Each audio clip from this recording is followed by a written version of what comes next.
감사합니다. 오늘 귀한 주일 참 잘 오셨습니다. 오늘 본문 말씀을 중심으로 나는 누구인가? 하나님은 누구인가?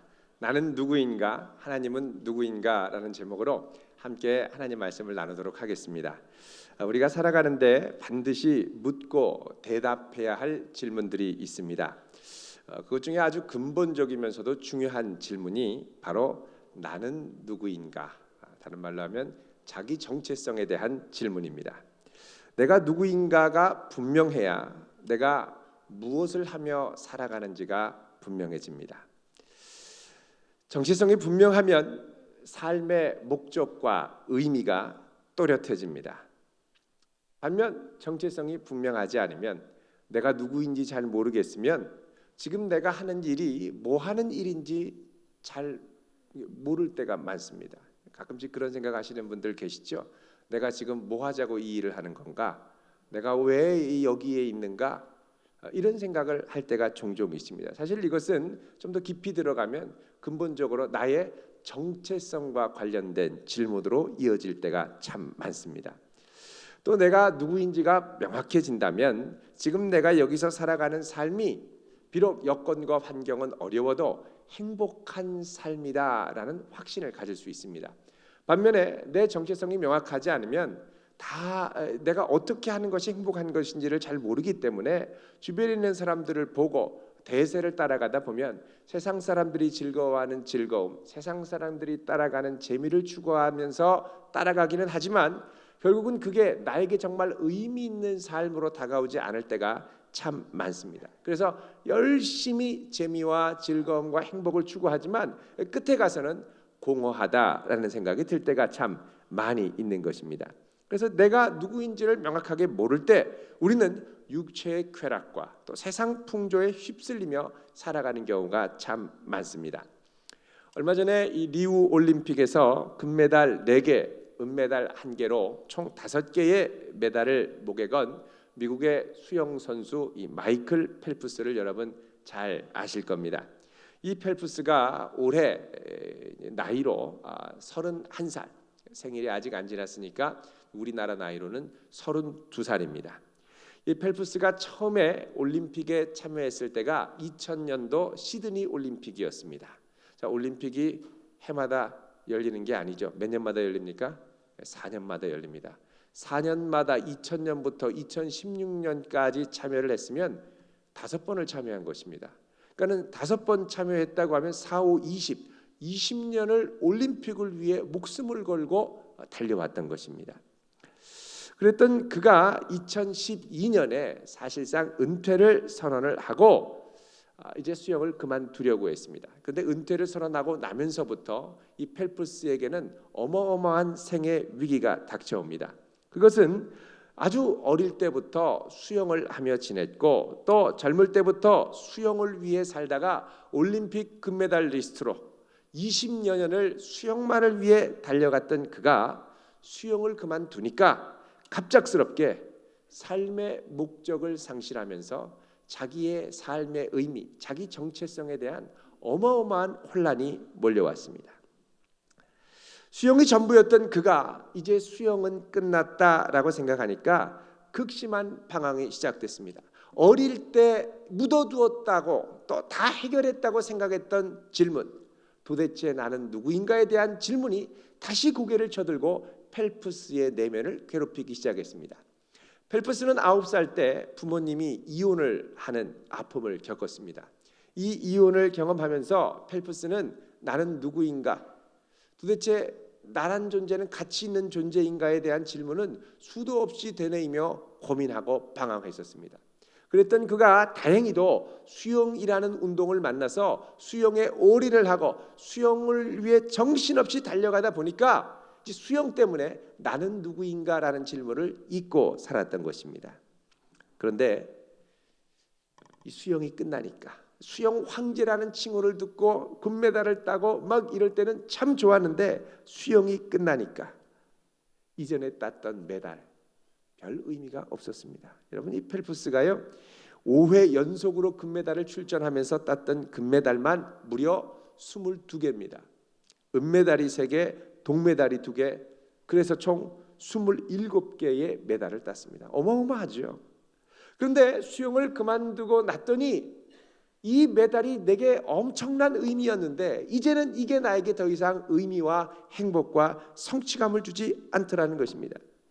이제 수영 뺐더니 나 뭐하는 사람이지라는 질문이 해결이 안 되니까 그 다음부터 세상 풍조를 따라가는데 술을 마시고 마약을 하고 그리고 방황을 하면서 돌아다니다가 도박에 빠지게 됐습니다.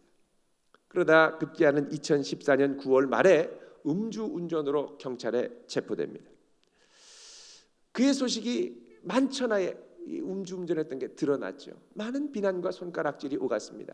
펠프스는 더 이상 살아갈 이유를 찾지 못했습니다. 나를 향하여 그렇게 환호하던 사람이 이제 나를 향하여 손가락질을 하고 내가 이렇게 사는 삶이 도대체 어떤 의미가 있는지 헷갈리기 시작했습니다. 그래서 펠프스는 급기야 내가 여기서 최선의 선택을 할 수 있는 것은 여기서 나의 삶을 끊는 것이다. 목숨을 끊어야 되겠다라는 생각까지 가게 되었습니다. 이처럼 내가 누군가를 모르면 우리는 방황하게 되어 있습니다. 많은 대학생들이 고등학생 때 열심히 대입을 위해서 준비하다가 막상 대학에 가면 방황하는 학생들이 많습니다. 왜 그렇습니까? 내가 이 대학 입학만을 위해서 열심히 준비했는데 막상 입학하고 났더니 내가 누구인지 모르겠더라는 거예요. 무엇을 해야 될지 모르겠더라는 거예요. 대학생 돼서 열심히 공부할 마음으로 이 대입을 준비하는 학생들은 별로 없습니다. 자, 그렇다면 내가 누구인가를 명확하게 알 수 있도록 하는 나의 정체성을 형성하는 요인은 무엇입니까? 가장 근본적이고 중요한 것이 바로 관계입니다. 관계.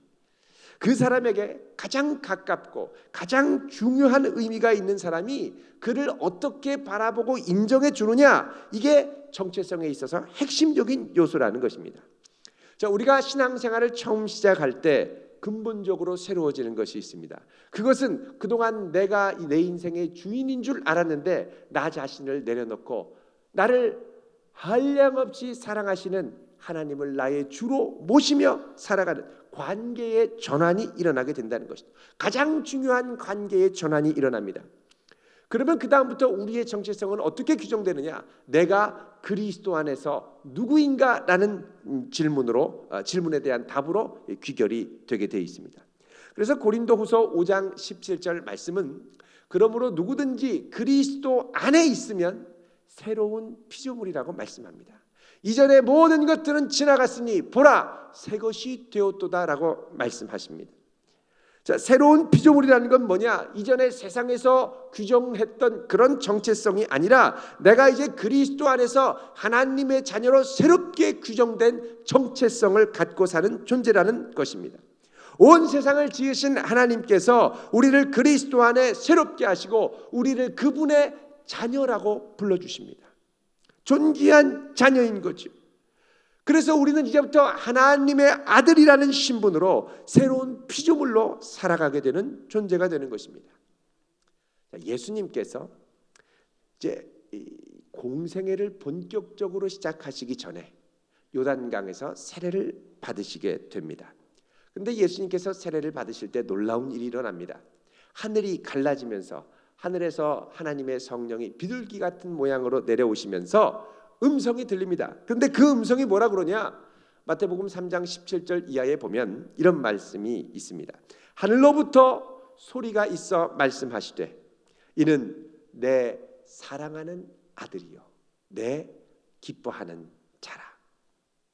여러분, 우리 자녀가 자신감 있게 살기를 원하시죠?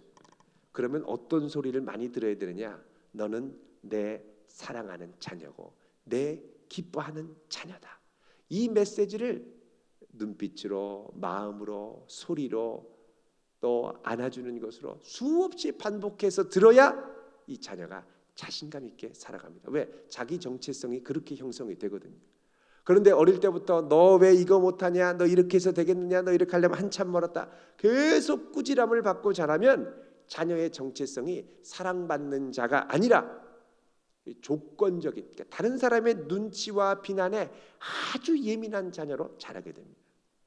예수님께서 사역 처음 시작하시기 전에 하늘로부터 들었던 음성, 너는 내 사랑하는 아들이요 내 기뻐하는 자라, 이 음성이 있었기 때문에 예수님께서 이제부터 시작하시는 본격적인 공생의 가운데 많은 핍박과 어려움과 환난이 있었지만 자신 있게 이 어려움들을 이겨나가며 끝까지 많은 사람들이 반대하고 말렸던 십자가를 지고 기꺼이 하나님의 구속 역사를 이루실 수 있게 되었다는 것입니다. 많은 바리새인들이 따지고 들었습니다. 많은 서기관들과 대제사장들이 예수님을 반대하고 미워했습니다. 또 심지어는 공생애를 시작하기 전에 사탄이 와서 예수님한테 위협하고 협박하고 시험을 하죠. 그런데 이 모든 것을 이겨낼 수 있었던 가장 중요한 것이 뭐냐? 바로 예수님의 자기 정체성. 나는 하나님의 기뻐하는 아들이고 하나님의 기뻐하심을 위하여 살아가는 존재다. 이것이 있으니까 끝까지 흔들리지 않고 나아가실 수 있더라는 것입니다. 우리가 자기 정체성이 명확하지 않으면 사실 주변 사람들의 말에 오락가락합니다. 이 팔랑귀라는 별명이 있으신 분들이 계시죠. 이렇게 말하면 절로 쉿, 저렇게 말하면 절로 쉿. 여러분, 이게 자기 정체성이 명확하지 않으면 이리저리 흔들리게 되어 있습니다. 자, 오늘 본문에 등장하는 모세를 보면 모세는 자기 정체성이 없었던 사람입니다. 자, 40대의 이집트의 왕자라는 최고의 이 직위에 올라서 떵떵거리며 살았는데 뜻하지 않은 사건으로 왕자의 직위를 다 내려놓고 40년 동안 광야에 도망쳐서 도망자라는 신분으로 40년을 살았습니다. 광야에 살면서 모세는 자기 존재감을 잃어버렸습니다. 내가 도대체 여기서 뭐 하는 사람인가? 양만 치면서 이렇게 멍하니 난 지금 무엇을 위해 살아가는 존재인가? 아무 관념이 없었습니다. 자, 자기 정체성이 명확하지 않는 사람은 하나님이 부르셔도 그 부르심을 나를 향한 부르심으로 받아들이지 못합니다. 하나님이 나의 생을 사용하신다고 부르셔도 그 부르시는 게 부담스럽고 자신 없고 헷갈리는 거예요. 자, 하나님께서 이런 모세에게 찾아오셔서 모세를 부르시죠.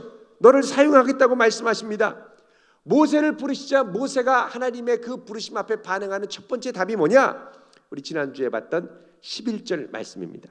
여기 보면 모세가 이렇게 대답을 하죠. 모세가 하나님께 아뢰되 내가 누구이기에 바로에게 가며 이스라엘 자손을 애굽에서 인도하여 내리이까? 뭐라 그럽니까? 내가 누구이기에? 나는 아무것도 아니라는 거예요. 여러분, 이 우리의 자기 정체성이 없을 때 I am nobody, nobody예요, nobody.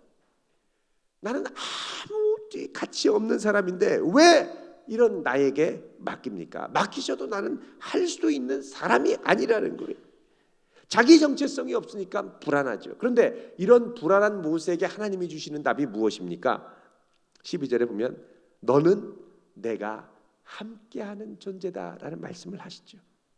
너는 너 스스로의 힘으로 자기 정체성을 규정하지 말고 내가 함께함으로 규정될 수 있는 존재야 라고 말씀하십니다. 자, 그런데 자기 정체성이 워낙 없던, 그러니까 자존감으로 말하면 자존감이 바닥을 치던 이 모세는 이 하나님의 말씀에 만족할 수가 없었습니다. 왜요?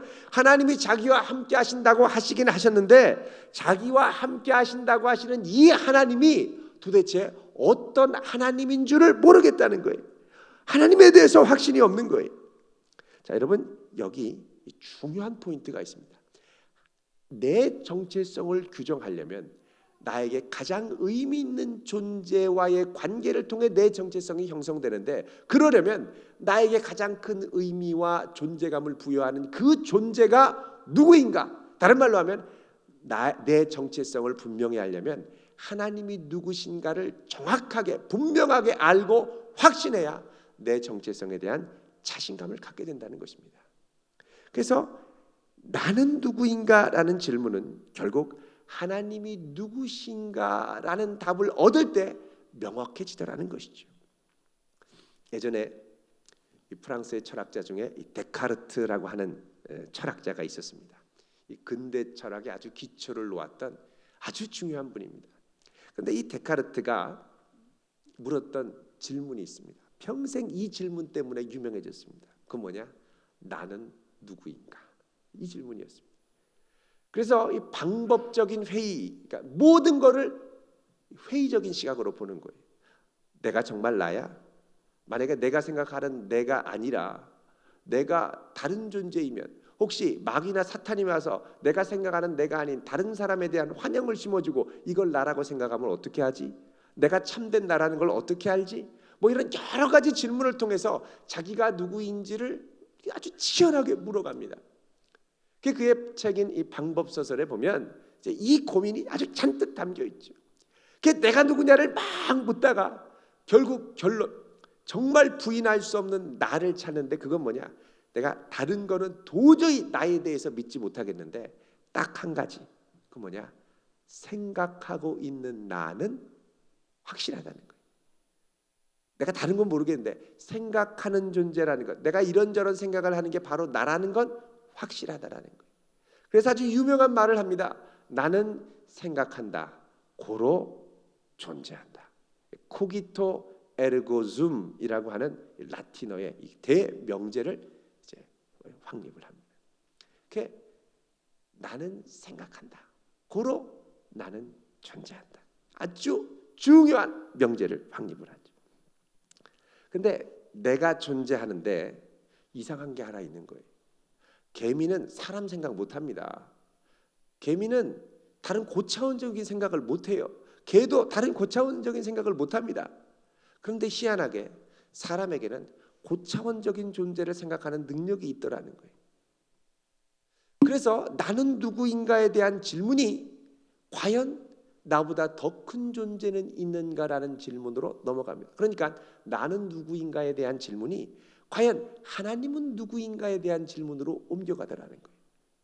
그래서 생각을 해봤더니 인간은 인간보다 더 큰 존재를 담을 수도 없고 생각할 수도 없는데, 인간이 이런 큰 존재에 대해 생각하고 더 큰 존재의 가치, 영원 불변함, 온 세상에 편재하는 하나님의 임재, 지혜, 지극한 사랑, 감당할 수 없는 지혜, 이 뛰어난 것들을 생각하는 능력은 인간 스스로에게서 온 것이 아니라 더 큰 존재에게서 왔다라는 겁니다. 그래서 신은 존재한다, 이 결론까지 이르게 됩니다. 그러니까 데카르트는 나는 존재한다, 나는 누구인가라는 질문에서부터 시작해서 그 다음에 그러면 하나님은 누구인가라는 질문으로 넘어갑니다.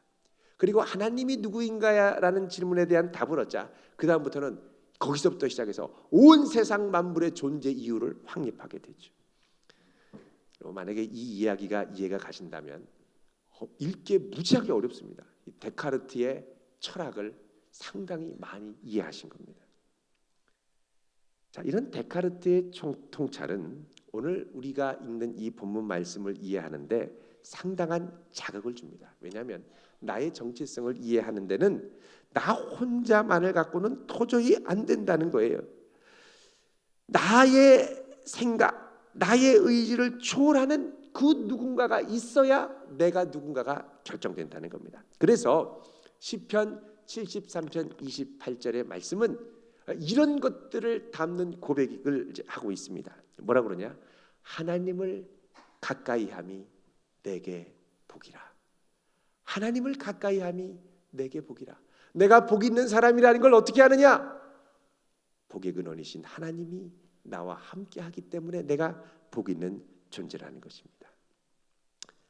자, 그렇다면 이 하나님은 어떤 분이십니까? 이 하나님이 어떤 분이다라는 걸 보다 구체적으로 알려면 도저히 사람의 생각과 추론으로는 100% 다 알 수 없습니다. 그래서 하나님이 자기를 계시하시죠. 뭐라고 계시하느냐? 14절 읽어보겠습니다. 시작. 하나님이 모세에게 이르시되 나는 스스로 있는 자이니라. 또 이르시되 너는 이스라엘 자손에게 이같이 이르기를 스스로 있는 자가 나를 너희에게 보내셨다 하라. 아멘. 자, 하나님께서 모세에게 계시하십니다. 나는 스스로 있는 자니라. 히브리어로 예흐예 아슈에르 예흐예 이런 말입니다. 뭐 우리가 잘 아는 I am who I am. 예흐예라는 말은 나는 있다, 하야라는 동사의 1인칭 표현입니다. 나는 있다, 나는 존재한다라는 동사인데 이것이 이 대명사, 관계 대명사 같은 이 아쉐르라는 말과 함께 I am who I am, 예흐예 아쉐르 예흐예라는 말로 되어 있습니다. 자, 그런데 이제 특이한 건 먼저 이제 히브리 동사는 시제 구별이 없습니다. 과거, 현재, 미래가 다 한 동사에 쓰입니다. 그러니까 다른 말로 하면 나는 나다, 나는 스스로 있는 자다라는 말은 어떻게 번역이 되어야 정확하게 되느냐? 나는 스스로 있었던 자니라. 그리고 나는 지금 있는 자니라. 그리고 나는 장차 있을 자니라. 이렇게 과거, 현재, 미래가 다 번역이 돼야 정확하게 번역이 된다는 겁니다. 그러니까 영어로 하면 I am who I was, I am who I am, I am who I will be. 이렇게 돼야 정확한 번역이 된다는 것입니다. 과거에도 있고 지금도 있고 장차 있을 영존하시는 하나님이라는 겁니다. 이 대답 안에는 하나님의 불변성과 영원성을 담고 있습니다. 또 동시에 이 하야라고 하는 이 동사, 있다라는 동사는 단순히 있다라는 의미만이 있는 게 아니라 존재한다라는 의미만을 담고 있는 게 아니라 존재하게 한다라는 의미를 담고 있습니다.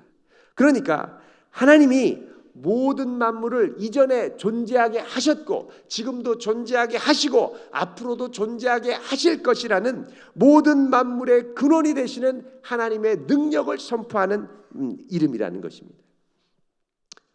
또 동시에 이 이름이 갖고 있는 아주 중요한 점이 있습니다. 그건 뭐냐?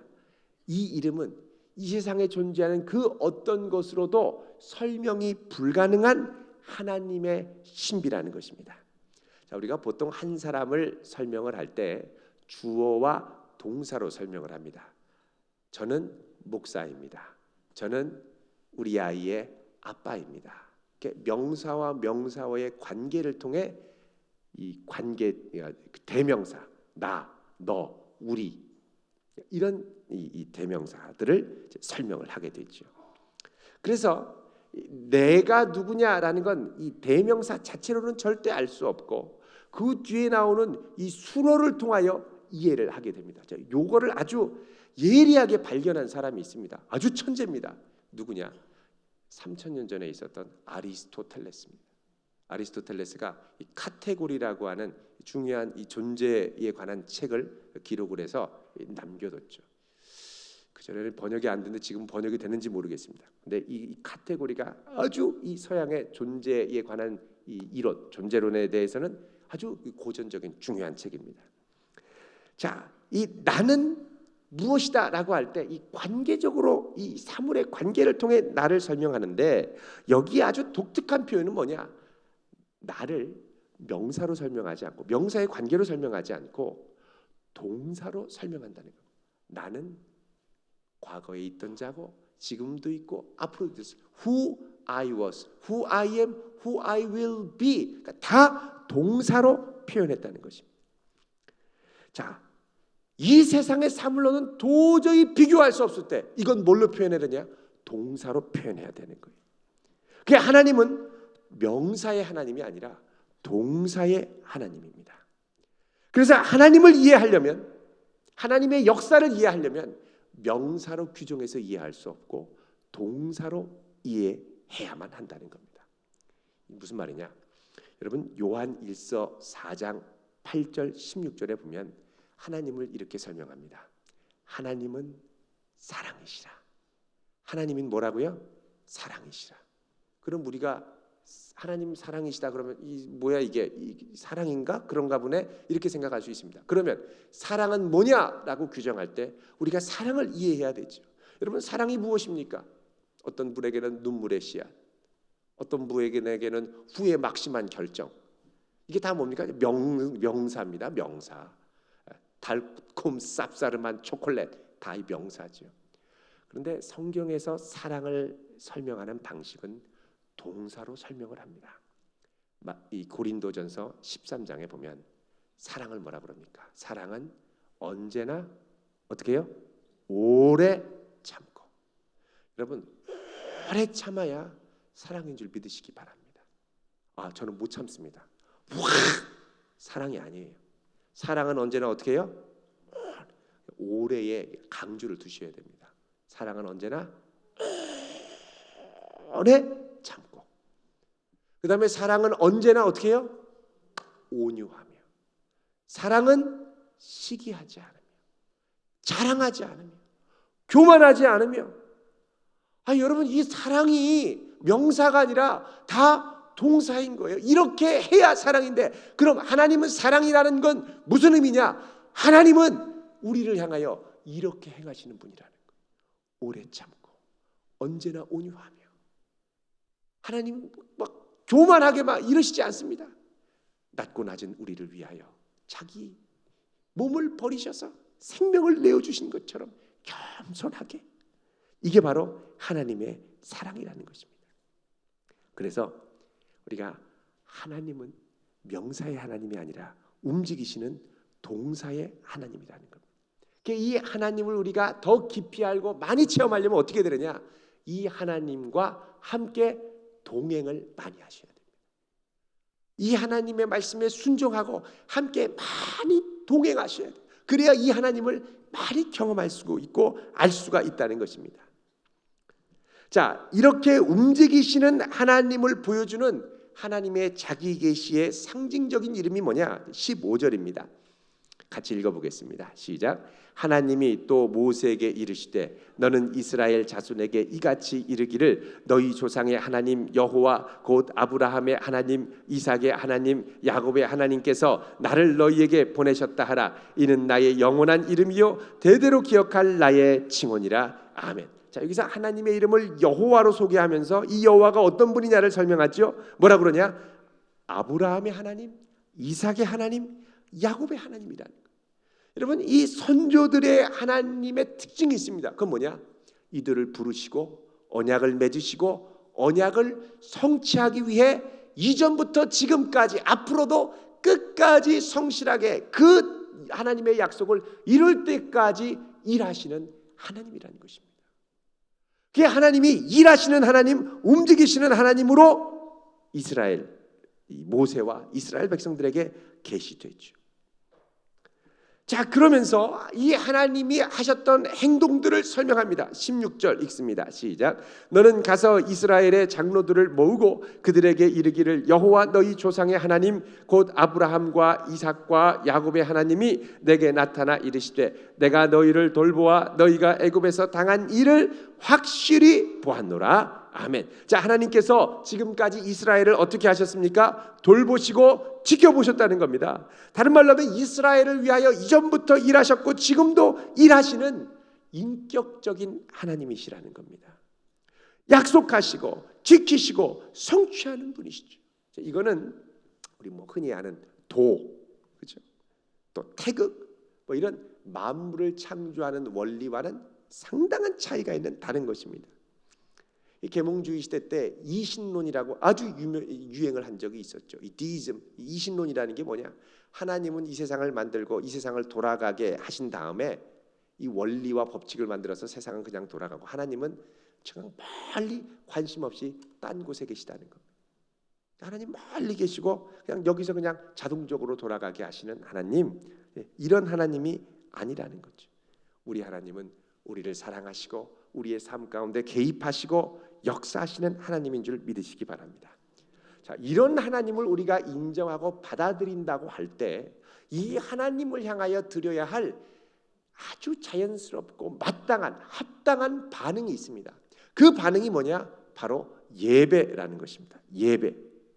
자, 오늘 말씀 18절 같이 읽어보겠습니다. 시작. 그들이 내 말을 들으리니 너는 그들의 장로들과 함께 애굽 왕에게 이르기를 히브리 사람의 하나님 여호와께서 우리에게 임하셨은즉 우리가 우리 하나님 여호와께 제사를 드리려 하오니 사흘길쯤 광야로 가도록 허락하소서 하라. 아멘. 자, 모세가 바로에게 가서 요구할 것이 있습니다. 그건 뭐냐?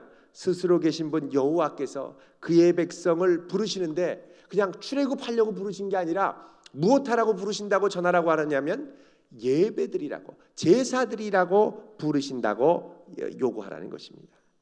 그래서 사흘 광야길을 가게 해주십시오. 여러분, 사흘이면 예배드리는데 하루, 예배드리러 가는데 하루, 예배를 드리는데 또 하루, 그리고 예배드리고 돌아오는데 하루. 그래서 사흘길, 하루 이틀 사흘이 되는 것이죠.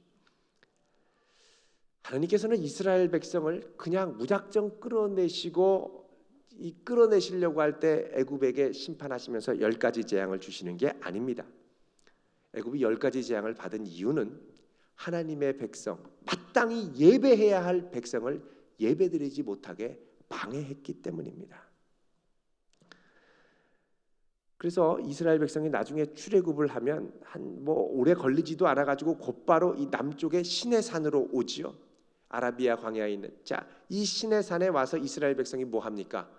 모세가 하나님께 올라가서 십계명을 받고 그 다음부터 출애굽기 25장부터 40장까지 하나님께 예배드리는 성막에 대해서 아주 구체적이고 자세하게 설명이 나옵니다.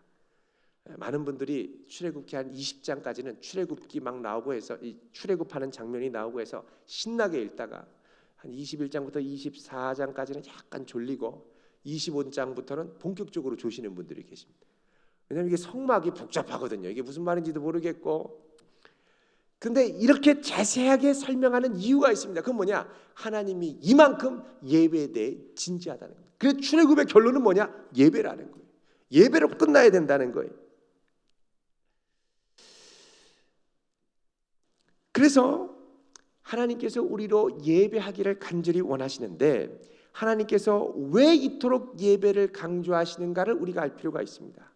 왜 이렇게 예배를 강조하시느냐? 그것은 우리가 하나님을 예배할 때 비로소 하나님이 누구신가를 알 수 있고 또 예배 가운데 만난 하나님을 알아야 그 다음에 내가 누군지를 바로 알 수 있기 때문에 그렇습니다.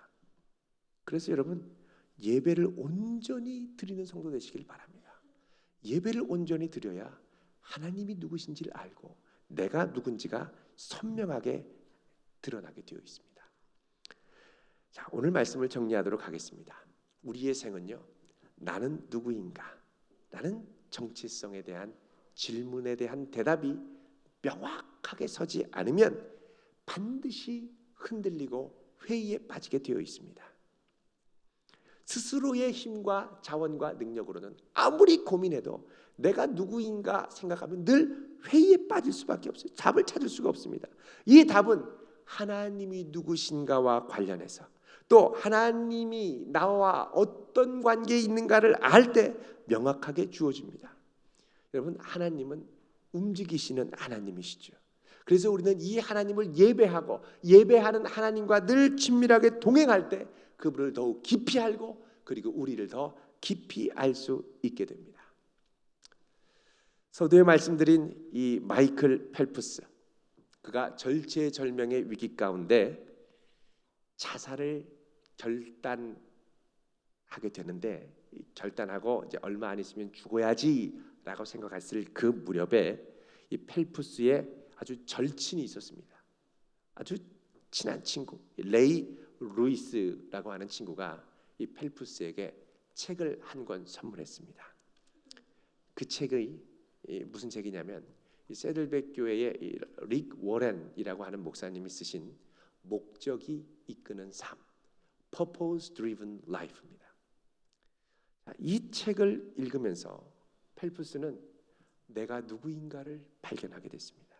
나는 그냥 수영 선수 펠프스가 아니라 어릴 때 부모님이 나를 버린 펠프스가 아니라 하나님의 영광을 위해 창조된 펠프스고 하나님의 영광을 위해 창조되었기에 하나님께서는 나를 향한 목적을 갖고 계시고 그 목적을 이룰 때까지 나는 나의 생을 포기하면 안 돼라는 결론에 도달하게 됩니다.